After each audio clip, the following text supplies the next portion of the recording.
मैं party organisation background से हूँ। तो पार्टी ऑर्गेनाइजेशन कैसा चल बनता है, कैसा चलता है, मुझे पूरा पूरा ज्ञात है। मुझे पूरा पार्टी का बारे में मुझे जानकारी ज़रूर है। तो ख़ास तौर पे जो आपने प्रश्न पूछा है काले रिजिजू का बारे लेके, तो काले रिजिजू जो है कांग्रेस पार्टी में general secretary commissioner of person में था। तो उसने अपना मेंबरशिप तक रिजाइनेशन देने के बाद तभी एनपीपी पार्टी में उसने इंटरेस्ट शो किया, क्योंकि उसको एनपीपी पार्टी का जो आइडियोलॉजी, यानी जो कॉनरेड संगमा जी जो कि हमारे जो नेशनल प्रेसिडेंट है, उसका लीडरशिप को अच्छा पाके और एनपीपी का आइडियोलॉजी को अच्छा पाके तो एनपीपी में इंटरेस्ट दिखाया। तो हमारे जो एनपीपी का 11 फाउंडर सुनदे और पीएस संगमा जी जो फाउंडर, जो हमारे एनपीपी का फाउंडर है, पीएस संगमा जी का जन्मदिन था 1 तारीख को। हम लोग शुभ दिन में काले रिजिजू को हम जो एनपीपी पार्टी से अपॉइंटमेंट दिया है, और महासचिव और स्पोक पर्सन के रूप में अपॉइंटमेंट दिया है। और मैं समझता हूँ कि अपॉइंटमेंट देने से पहले मेरा पास कागज़ भी है, उसका कॉपी भी है कि काले रिजिजू जो है कांग्रेस पार्टी में ऑलरेडी रिजाइनेशन दे चुका था, और रिजाइनेशन देने के बाद ही हम अपॉइंटमेंट दिया है। तो उसने एनपीपी पार्टी में ज्वाइन करके काम भी कर रहे हैं। काले रिजिजू स्टूडेंट लीडर से लेके बहुत सी सोशल ऑर्गेनाइजेशन में उसका एक्सपीरियंस है और पार्टी में भी एक्सपीरियंस है। उसी को देख के हम लोग ने अपॉइंटमेंट दिया है। तो अभी एनपीपी पार्टी में एनपीपी पार्टी को स्ट्रेंथनिंग करने के लिए काम कर रहे हैं। तो आपका प्रश्न सुन के मुझे ताजुब लगा है कि पार्टी ऐसा होता है। हम भी कांग्रेस पार्टी में था। कांग्रेस पार्टी में मैं एक शुरुआत में मैं वाइस प्रेसिडेंट का रूप में था युवा कांग्रेस का।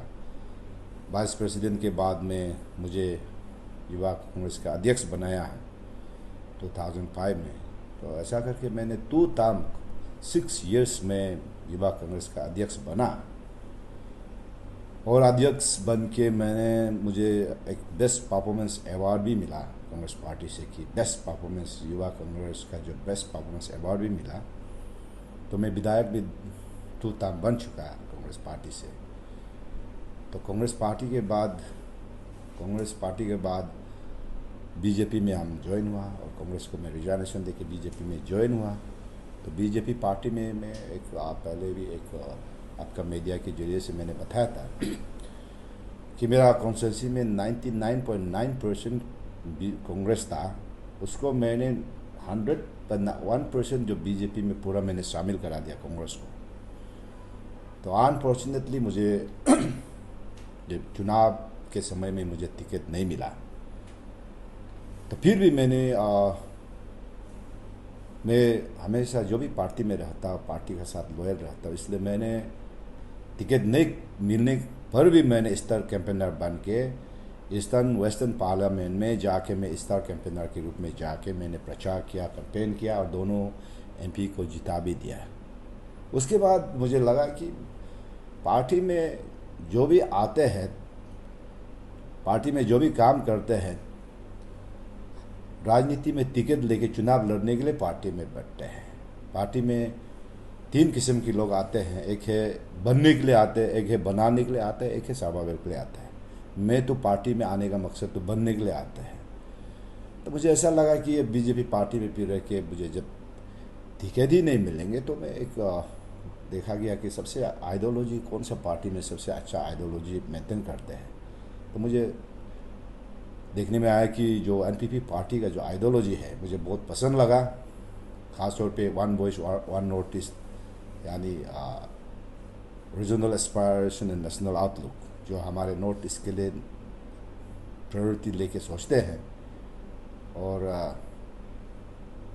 आप सब जानते हैं मैं भी एक क्रिश्चियन हूँ, और हमारे जो एनपीपी पार्टी का जो नेशनल अध्यक्ष जो है, मेघालय का चीफ मिनिस्टर भी है, मुख्यमंत्री भी है, वो भी क्रिश्चियन, उसका सारा परिवार क्रिश्चियन है। तो हम जो है एनपीपी पार्टी में जो शामिल होने का कारण भी एक ये है कि मुझे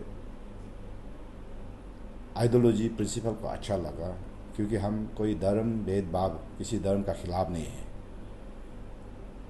क्योंकि हम जानते हैं, हम मानते हैं कि हमारा भारत देश एक सेकुलर स्टेट है, तो हम सब धर्म को एक दूसरे को इज्जत देना, अपना अपना धर्म को मानने का है, किसी धर्म का खिलाफ नहीं करना है। तो इस हिसाब से जो आइडियोलॉजी मुझे पसंद लगा, मैंने एनपीपी पार्टी में शामिल हुआ। शामिल होकर मुझे वर्किंग प्रेसिडेंट का रूप में मुझे अपॉइंटमेंट दिया कॉनरेड जी ने, जो हमारा नेशनल अध्यक्ष है। उसके बाद इस बार मैं पार्टी को स्ट्रेंथनिंग करने के लिए सिर्फ काले रिजिजू नहीं, बल्कि और भी बहुत सी कार्यकर्ता, बहुत सी पार्टी में महासचिव में, सचिव में और वाइस प्रेसिडेंट में, बहुत सी और डिस्ट्रिक्ट में, ब्लॉक में, बहुत जगह पे अपॉइंटमेंट दिया है, वो भी शुभ दिन में, यानी जो 11 फाउंडेशन डे में और पी.एस. शर्मा जी का जो जन्मदिन का नाम पे शुभ दिन में मैंने अपॉइंटमेंट दिया है। तो बाकी कहीं भी तो और भी लोग थे, बीजेपी का कार्यकर्ता बीजेपी पार्टी में ऑलरेडी था, तो कार्यकर्ता था, उस पर भी रिजर्वेशन दे के रूलिंग पार्टी से भी आया है, मेरा एनपीपी में शामिल हुआ है। अलग अलग पार्टी से रिजर्वेशन दे के ये एनपीपी पार्टी में शामिल हुआ है।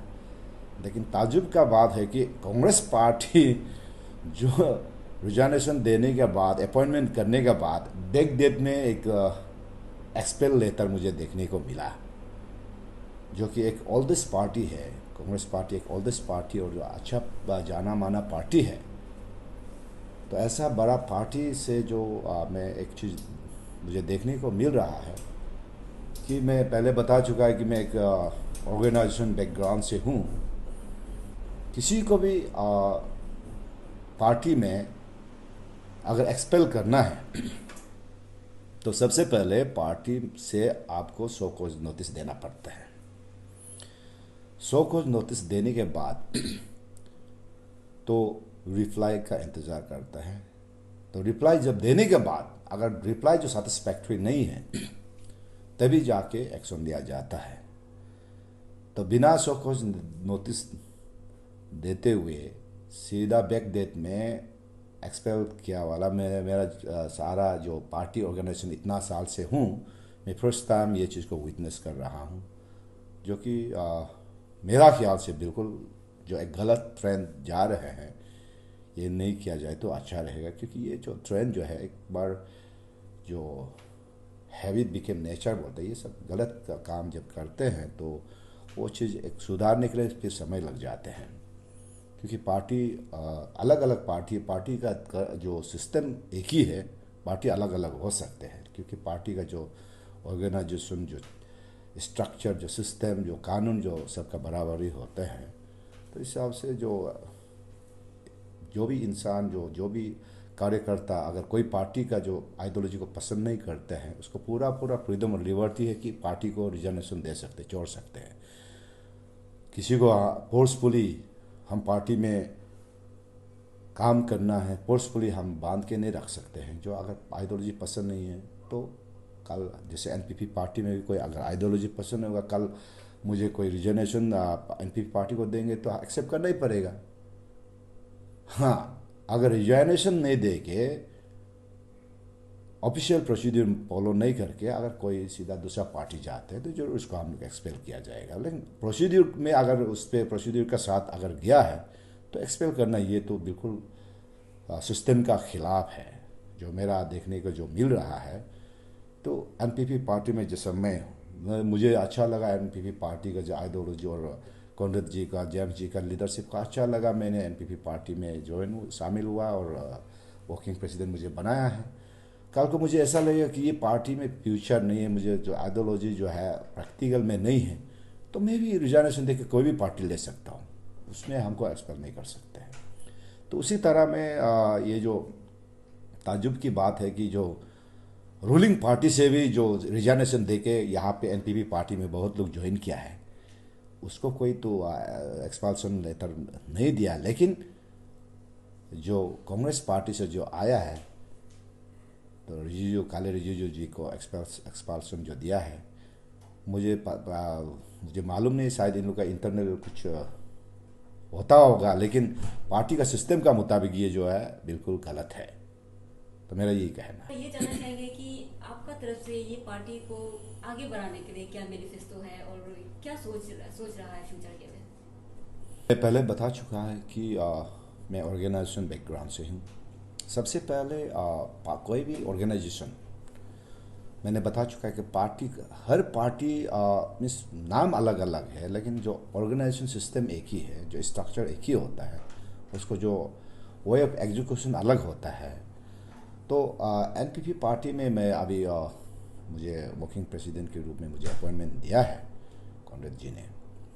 तो पार्टी को मजबूत करने के लिए सबसे पहले, मैं पहले भी बता चुका है कि पार्टी मजबूत करना है तो ऊपर से नीचे से होना पड़ता है। तो ग्रास रूट यानी जो पोलिंग बूथ कमेटी, जो ग्रास रूट से अगर हम शुरू करेंगे, पोलिंग बूथ कमेटी से शुरू करेंगे, then block, then district, then प्रदेश यानी स्टेट, अगर उसी तरह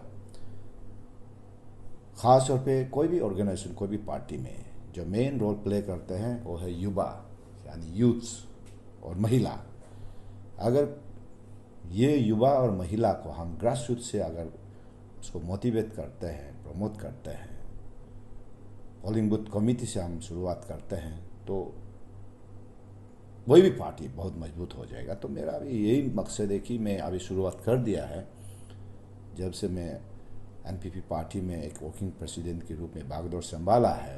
अपॉइंटमेंट आप देखने को मिल रहा है कि जो रूलिंग पार्टी को भी छोड़ के या एनपीपी में ज्वाइन हो रहा है और कांग्रेस से भी ज्वाइन हो रहे हैं, तो बहुत से लोग अलग अलग पार्टी से ज्वाइन हो रहे हैं। और आने वाला कल में आपको ये भी देखने मिलेगा कि बहुत सी पार्टी से अलग अलग पोजीशन से, अच्छा पोजीशन से ये पार्टी में शामिल होने जा रहे हैं। और मुझे पूरा पूरा विश्वास है कि आने वाला कल में एनपीपी पार्टी अरुणाचल प्रदेश में बहुत मजबूत पार्टी बन के उभर आएंगे और हो रहे हैं। और ख़ास तौर पे नॉर्थ ईस्ट में एनपीपी पार्टी का ही हर जगह पे नॉर्थ ईस्ट में एनपीपी पार्टी का ही राज होगा। मेरा पूरा विश्वास और उम्मीद के साथ आपको मैं बोल रहा हूँ। अरुणाचल कॉन्टेक्स्ट में तो सर हम काफ़ी चेंजेस देखने को मिल रहे हैं, स्पेशली एनपीपी पार्टी के आपके लीडरशिप में। तो अभी हम बात करते हैं आपके कॉन्स्टिट्यूंसी का सर, 16 ईयर्स की कॉन्स्टिट्यूंसी में कहीं का ये बोलना है कि लिकास आया इस पर एमएलए के तौर पे उठ रहे हैं सर। तो ये जानना चाहेंगे कि सर लास्ट टाइम आपने जब बीजेपी का पार्टी पे थे तो आपने नॉर्म्स मेंटेन किया उनके, उसके कारण से आपने जो आपके वो दादा सर था उसके इलेक्शन किया नहीं है। तो इस पर क्या ऐसे मैनिफेस्टो है जो आपने पिछले साल नहीं कर पाया, मतलब जब आप टीनों में थे, जब आप पावर में थे, ऐसे नहीं कर पाए, तो इस पर करना चाह रहे हैं और इस पर इसलिए आप एमपी उठ रहे हैं? सी मैं ये एक ही बात को मैं बार बार बोलना पड़ रहा हूँ कि एक्चुअली कॉन्स्टिट्यूंसी में मैं 10 साल विधायक बना। तो उस दिन भी मैंने बताया कि मेरा जो नेतृत्व में 10 साल में बहुत सी विकास हुआ है। मैंने सबसे मोस्ट टॉप प्रायोरिटी में मैं रोड कम्युनिकेशन को मैंने ध्यान दिया है। उस दिन भी मुझे इंटरव्यू दिया था, मैं वही बताया कि ऐसा एक बस्ती नहीं जहाँ पे रोड कम्युनिकेशन नहीं है, इलेक्ट्रिसिटी नहीं, इलेक्ट्रिसिटी कनेक्शन ऐसा नहीं है। वो ऐसा एक भी बस्ती नहीं है जो पानी कनेक्टिविटी नहीं है। और मैं हमेशा बोलता हूँ कि जो कोई भी जगह को अगर डेवलप करना है तो सबसे इम्पोर्टेंट है कनेक्टिविटी। तो कनेक्टिविटी होगा तो एजुकेशन भी इम्प्रूवमेंट होगा। जो कनेक्टिविटी नहीं होगा हम पढ़ाई भी आगे नहीं बढ़ सकते हैं। तो इस हिसाब से ऑलरेडी लिटरेसी रेट मेरा कॉन्स्टिट्यूंसी में तो आप सब जानते हैं कि बहुत एडवांस है। तो और भी मेरा कॉन्स्टिट्यूंसी में अभी एडवांस हो रहे हैं, पढ़ाई में हर चीज़ में आगे बढ़ रहे हैं।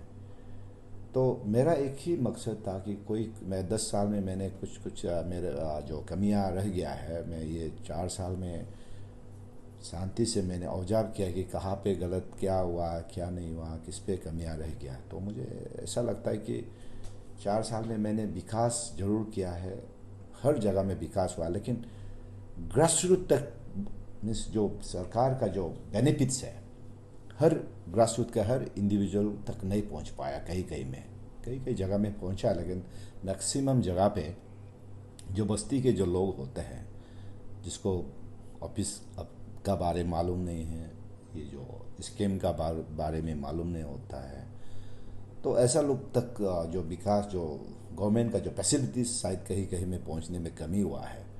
तो मेरा नेक्स्ट जो एजेंडा ये रहेगा कि जो विकास जो डेवलपमेंट और कोई भी गवर्नमेंट हमारा सरकार का जो कोई भी स्कीम बेनिफिट्स जो मिलते हैं तो वो एवरी इंडिविजुअल हर परिवार हर इंडिविजुअल तक पहुंचना चाहिए। ये मेरा सबसे पहला मकसद ये होगा, मेरा ये जो एजेंडा होगा।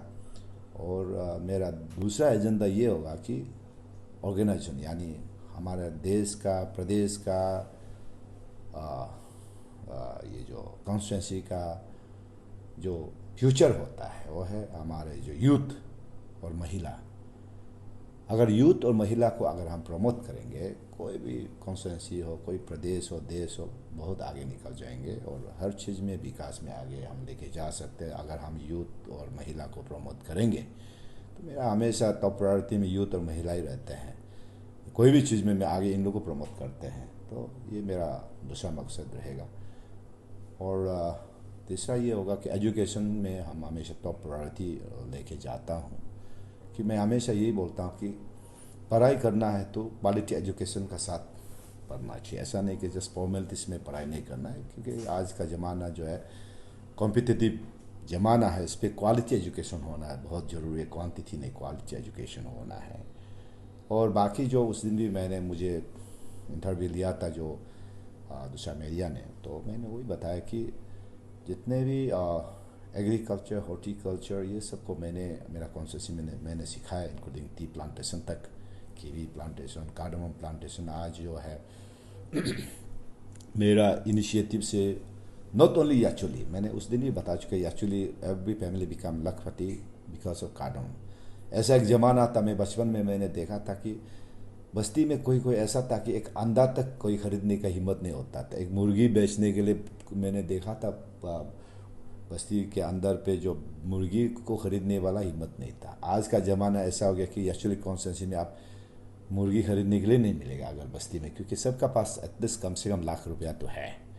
तो ये एक बहुत बड़ा अचीवमेंट और विकास बोलने से ये उससे और ज़्यादा विकास नहीं हो सकता, क्योंकि इंडिविजुअल डेवलपमेंट वो भी एक विकास होता है। तो मेरा ये मानना है कि अभी उस दिन आप सबको फिर बताया कि मैं जो भी काम करता हूँ कि एक कोई भी ग्रास रूट लेवल में एक permanent and parent source of income होना चाहिए, उसको मैं ध्यान देके आगे लेके जाता हूँ। अभी मैं एक्वा कल्चर यानी फिशरी में मैंने ध्यान दे रहा है, उसमें भी हम सब बस्ती लोग को यही मैं प्रचार कर रहा हूँ कि ये this is just like ATM machine. तो हर परिवार को कम से कम एक पौंड होना चाहिए, सो दैट उसके लिए फिर मार्केटिंग लिंकेजेस वो मैं ही करूँगा। जैसे मैंने कार्डमम को मार्केटिंग लिंकेजेस कर दिया, कीवी को किया, टी को अभी कर रहा हूँ बाहर कंट्री तक ये करने के लिए। और दुबई में बात कर रहा है, कहाँ का बात कर रहा है, यहाँ पे जो जो उस पर वैल्यू एडेड होगा। जैसे कि हम अगर सेम चीज़ को अगर बाहर बेच सकने से उसका प्राइस डबल हो जाते हैं। तो उसी हिसाब से मैं जो भी करता हूँ कुछ अलग चीज़ करके दिखाना चाहता हूँ, सो दैट एक एम्प्लॉयमेंट जनरेशन का साथ एक permanent and parent source of income her individual even बस्ती में रह के भी एक permanent and parent source of income होना चाहिए। क्योंकि हर जो इंसान सरकार का बेनिफिट नहीं ले सकता, उससे डिपेंड करके नहीं जी सकते। अपने आप को एक permanent and parent source of income को अपने आप तैयार करना पड़ता है। सर, जब हम अरुणाचल के पॉलिटिक्स हिस्ट्री की बात करेंगे, लिखा सर ने ऑलवेज क्लियर आपका नाम रहेगा, तो कहीं ना कहीं आपको लगता है कि एनपीपी में ज्वाइन करके आपके लिए एक डिसएडवांटेज हो सकता है कि कोई अरुणाचल में सिर्फ कांग्रेस और बीजेपी है और कहीं ना कहीं बीजेपी सेंट्रल में भी रूल करता है, तो आपको लगता है आपको यहाँ पे डिसएडवांटेज हो सकता है? मैं हमेशा यही बोलता हूँ कि कहीं भी धर्म खराब नहीं होता है, कहीं भी पार्टी खराब नहीं होता है, उसका लीडर का ऊपर डिपेंड करता है। शायद हिंदू भी खराब नहीं होता, उसका लीडर का वजह से खराब करते हैं। क्रिश्चियन भी खराब नहीं होता, उसके लीडर का वजह से बदनाम होता है। मुस्लिम, सिख, ईसाई, जो भी धर्म, कोई खराब नहीं होता है, क्योंकि every religion lead to same goal बोलता है। जैसे कि हम पिताजी को इंग्लिश में फादर बोलते हैं, हिंदी में पिताजी बोलते हैं, हम लोग का अपना भाषा में हम लोग अबू बोलते हैं। तो उसी तरह भगवान को अलग अलग नाम से पुकारा जाता है, मानने का तरीका अलग अलग है, लेकिन भगवान तो एक ही होता है। लेकिन मेरा कहना है कि पार्टी भी अलग अलग है। जैसा कांग्रेस है, बीजेपी है, अभी जो एनपीपी है, पार्टी अलग अलग नाम है, लेकिन मकसद एक ही है। हम सारा पार्टी का मकसद, सिंपल बात यह है कि हमको विकास करना है, देश को आगे बढ़ाना है, प्रदेश को आगे बढ़ाना है। मकसद तो एक ही है, लेकिन काम करने का तरीका अलग अलग है। तो पार्टी जो बहुत साल कांग्रेस पार्टी ने राज किया, तो अभी बीजेपी का राज चल रहा है। तो अब एनपीपी का पार्टी प्रदेश में बहुत पहले से अरुणाचल में आया है और विधायक भी बना, 3-4 विधायक अभी भी एनपीपी का है। शायद आगे नहीं बढ़ने का कारण पहले जो एनपीपी का जो जिसने बागडोर संभाला, उसने शायद ध्यान ज़्यादा अच्छा से ध्यान नहीं दिया हो। तो अभी मैं आ गया तो कोशिश करूँगा कि अगर मुझे हाईकमान का अगर आशीर्वाद मिलेगा, तो मैं अपने आप को यकीन का साथ बोल रहा हूँ कि हर गली गली में एनपीपी का नाम ही छाया रहेगा आने वाला कल में। और इस चुनाव में भी मैं पूरा मुझे अपने आप में कॉन्फिडेंट है कि इस चुनाव में भी अगर ऊपर वाला यानी जो मेरा हाईकमान, पार्टी का हाईकमान मुझे साथ देंगे, तो मैं इस बार मैक्सिमम सीट लाने के लिए मैं कोशिश करूँगा। और मुझे पूरा विश्वास है कि उम्मीद है कि मैक्सिमम सीट आएंगे इस बार एनपीपी का अरुणाचल प्रदेश में। सर आपको लगता है अगर एनपीपी कैंडिडेट से ज़्यादा अरुणाचल में आता है तो वो ज़्यादा sentiment grievances of Arunachal Pradesh जो पब्लिक है उनका ग्रीवेंसेस को ज़्यादा समझेगा, ज़्यादा सेंटिमेंट को समझेगा, क्योंकि एनपीपी ऐसे लोन रीजनल पॉलिटिकल पार्टी है। तो आपको ऐसा लगता है कि अगर अरुणाचल में एनपीपी या तो नॉर्थ ईस्ट में एनपीपी का जो एमएलए या रिप्रेजेंटेटिव अगर ज़्यादा उभरेंगे, तो जो सेंसिटिव केस रहता है, जो आदमी का सेंटिमेंट होता है, उसको अच्छी तरीके से ज़्यादा समझ पाएगा? या मैं वही बोल रहा हूँ कि अभी रिसेंटली भी दिल्ली में कहाँ पे हमारे जो नॉर्थ ईस्ट स्टूडेंट को बहुत सी घटना हुआ है, आप सब जानते सुनते होंगे। तो एनपीपी का मकसद जो है, एनपीपी नेशनल पार्टी जरूर है, लेकिन एक इंडिजिनस पार्टी है, जो कि एक कहावत है ना कि एक तो से सबसे पहले अपना घर का दिया जलना चाहिए, चैरिटी बिगिंस एट होम बोलते हैं। जो अपना घर मजबूत रहना, तब जाके बाहर में हम कुछ कर सकते हैं। तो उसी तरह तो एनपीपी का मकसद ये है कि नॉर्थ ईस्ट यूनाइटेड होना है, one voice one north east होना है। तो विकास भी नॉर्थ ईस्ट आगे निकालना, हर चीज़ में आगे होना चाहिए। और कुछ भी अगर प्रॉब्लम हो, मैं समझता हूँ कि यहाँ के जो नॉर्थ ईस्ट के लोग जो है, ख़ास तौर पे एनपीपी को चुनना चाहिए। अगर उस किसी का अगर अपनापन है, तो एक नॉर्थ ईस्टर्न एक फीलिंग है, तो मेरा ख्याल से एनपीपी को ही चुनना चाहिए, क्योंकि एनपीपी हमारे नॉर्थ ईस्ट के लिए नंबर 1 है, हमारा भारत देश के लिए तो है ही है। इसे नेशनल पार्टी सर कहीं भी, हमारा भारत देश एक परिवार की तरह, एक फैमिली की तरह है, एक देश, हम एक ही देशवासी है, तो एक परिवार ही है। लेकिन एनपीपी पार्टी जो है नॉर्थ ईस्ट के लिए ही बनाया गया, यही नॉर्थ ईस्ट के लिए आगे सोचते हैं। और उस हिसाब से अरुणाचल प्रदेश जो कि नॉर्थ ईस्ट में पड़ते हैं, तो अरुणाचल के लोग, मैं समझता हूँ कि ये पार्टी जो है किसी धर्म भेदभाव में किसी का खिलाफ नहीं होते हैं।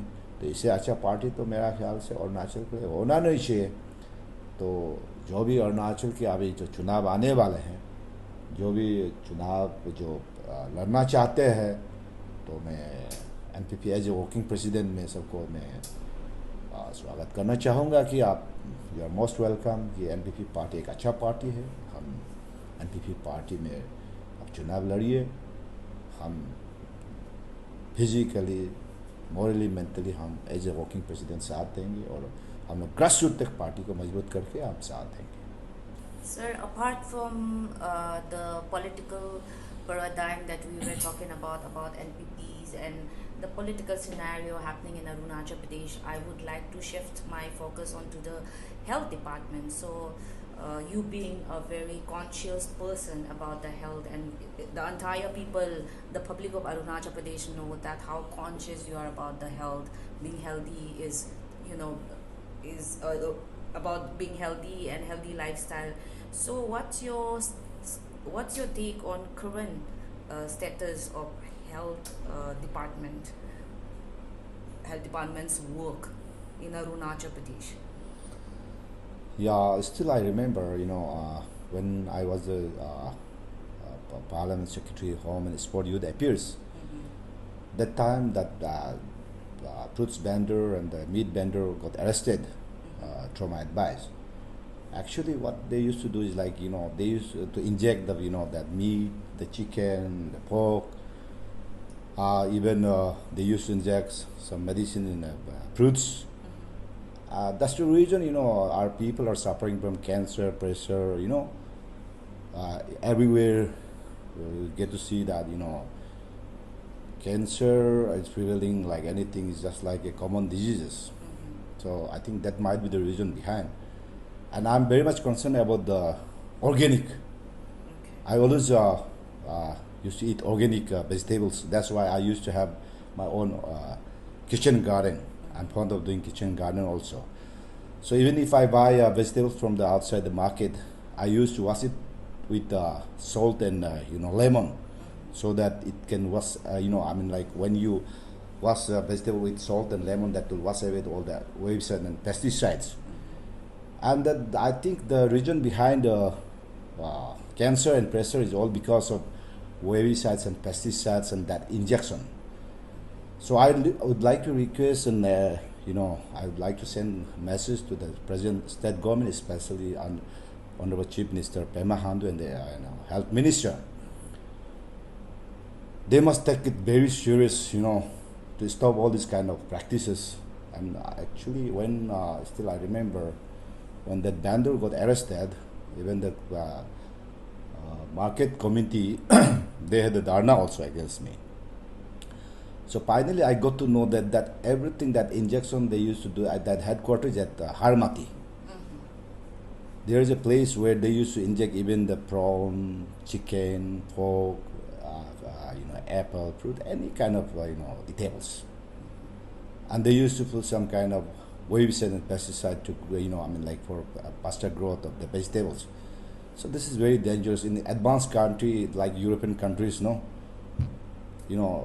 If anybody found to do this kind of thing, then obviously they'll initiate very serious action against that particular person. But we are Indian. That's the reason we don't value our life. So my appeal, not as a NPP working president, but as a citizen of India and as a citizen of senior citizen of my state, I think this is very serious concern which our health minister and our chief minister must initiate and to stop these kind of practices in our state.